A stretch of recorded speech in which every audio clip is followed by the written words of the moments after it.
কি উপায়? ওবার কথা কি কমু কইলে কিন্তু খুঁজতে পুরো পাগল হয়ে যাবে গা। কমু নাকি? বলেন। মানে আমাকে তো দাদি আছে না, মানে তোমার দাদি শাশুড়ি, এ কিন্তু তোমার আর আমার জন্মের আগে আমাকে বিয়ে ঠিক করে রাখছে। এটা কি জানো তো? এসব আজের কথা জানার আমার কোনো দরকার নেই। আরে না তুমি বুঝতেছো না তো, শোনো, তোমার বিয়ে করার পরে ডাইরেক্ট দেশে যাবো। দেশে গিয়ে আমি খালি মাছ ধরবো আর তুমি খালি মাছ করবা। আর ওই মাছ শোকায় শুটকি বানামু, টাকাই না বেচবো, খালি লাভ আর লাভ। আর কি লাগে? একদম থাপড়ে না আপনার সব দাঁত ফেলে দিব। ফাইজলামি করেন আমার সঙ্গে? আমাকে নিয়ে যাবে গ্রামে।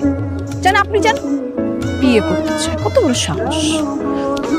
শোনেন, আপনার হেল্প আমার কোনো দরকার নেই, নিজের ব্যবস্থা নিজেই করবো। আরে না না না, শোনো শোনো, বিয়ে করা লাগবে না, এটা তো এমনি কইছি আর কি, এটা অপশন হিসাব।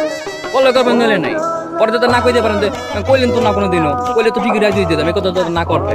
আর না কইলে নাই, আমার কি মায়ের অভাব আছে নাকি? আমি একটা ভালো মাই এটা দেখে বিয়ে করবো। ঠিক আছে চলেন। কই বিয়ে করতে নাকি? আমার ড্যাডির কাছে।